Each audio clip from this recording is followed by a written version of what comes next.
One. Chapter one आपका जो आता है बेटा, ये आता है विद्युत शाखा के अंतर्गत। ये एक ब्रांच है फिजिक्स की, एक शाखा है विद्युत, जिसके अंतर्गत हम आवेश के बारे में पढ़ते हैं। किसके बारे में पढ़ते हैं बच्चे लोगों? आवेश के बारे में पढ़ते हैं। ठीक है, आवेश क्या होता है अभी हम सब डिटेल में जानेंगे। इसकी दो ब्रांच होती हैं विद्युत की। पहले नंबर होता है स्थिर वैद्युत की, जिसको इलेक्ट्रोस्टैटिक्स कहते हैं। स्थिर वैद्युत की, जिसको हम लोग क्या कहते हैं? इलेक्ट्रोस्टैटिक्स। इंग्लिश में बड़ा प्यारा नाम है इसका, इलेक्ट्रो माने चार्ज, इलेक्ट्रॉन, क्या? इलेक्ट्रॉन।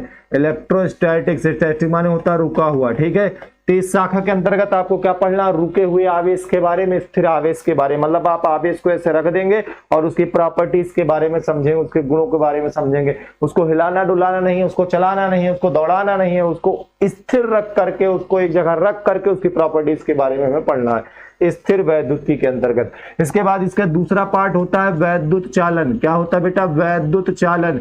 वैद्युत चालन जिसको हम लोग क्या कहते हैं? जिसको हम कहते हैं इलेक्ट्रिक करंट। इलेक्ट्रिक करंट, ठीक है, इलेक्ट्रिक करंट। इलेक्ट्रिक माने चार्ज और करंट माने प्रवाह। प्रवाह कहते हैं, प्रवाह।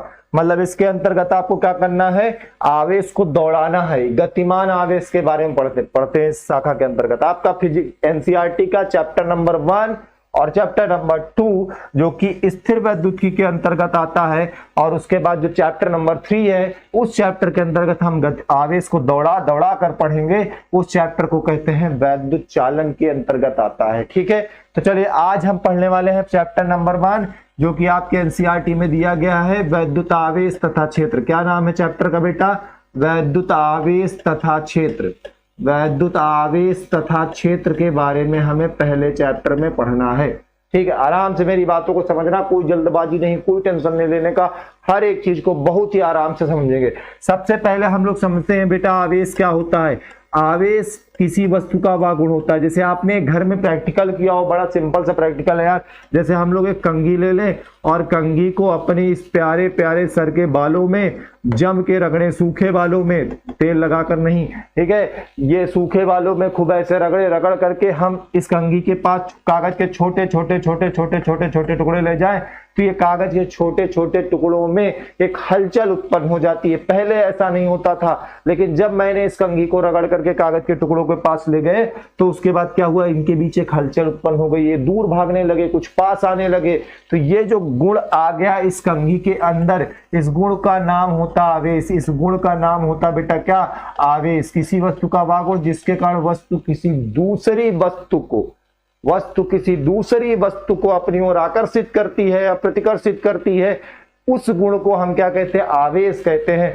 थोड़ा सा अच्छी सी भाषा में अगर हम बोलें तो किसी वस्तु का वह गुण जिसके कारण वस्तु में वैद्युत अथवा चुंबकीय प्रभाव दिखने लगता है साहब, उसको हम क्या कहते हैं? आवेश कहते हैं। ठीक है, फिर इसी चैप्टर में हम लोग किसी वस्तु को दूसरी वस्तु से रगड़ने पर कितने इलेक्ट्रॉन आए, कितने इलेक्ट्रॉन गए, यानी वस्तु पर कितना आवेश आया, इस सब चीजों के बारे में हम लोग पढ़ते हैं। यानी पूरा का पूरा आवेशन पढ़ना है, किस तरह से चार्ज कर सकते हैं, किस तरह से हम वस्तु में आवेश की गणना कर सकते हैं।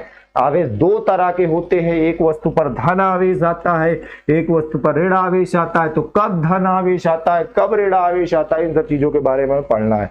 जब हम आवेश के बारे में पूरी अध्ययन कर लेते हैं, उसके बाद हमें पढ़ना होता है इस चैप्टर में सबसे पहले क्लास 12 का पहला नियम, कूलाम का नियम। इनको हमने चाचा का नाम दिया क्योंकि शुरुआत के 3-4 चैप्टर में बहुत काम करते हैं। तो कूलाम चाचा का नियम, ये पूरा का पूरा नियम बेटा 11th क्लास की फिजिक्स में हम लोगों ने न्यूटन का नियम पढ़ा था। उनको मामा कहा जाए तो न्यूटन मामा का जो नियम पढ़ा था, न्यूटन मामा के नियम से कूलाम चाचा के नियम में फोटो स्टेट हो गया। जैसे बिल्कुल सिंपल यार, देखो थोड़ा करके देखो। जैसे न्यूटन भैया ने बताया था कि अगर दो द्रव्यमान m1 और m2 एक दूसरे से r दूरी पर रखे हों तो इनके बीच लगने वाला बल द्रव्यमानों के गुणनफल का m1 इंटू m2 का अनुक्रमानुपाती बीच की दूरी r के वर्ग का व्युत्क्रमानुपाती होता है।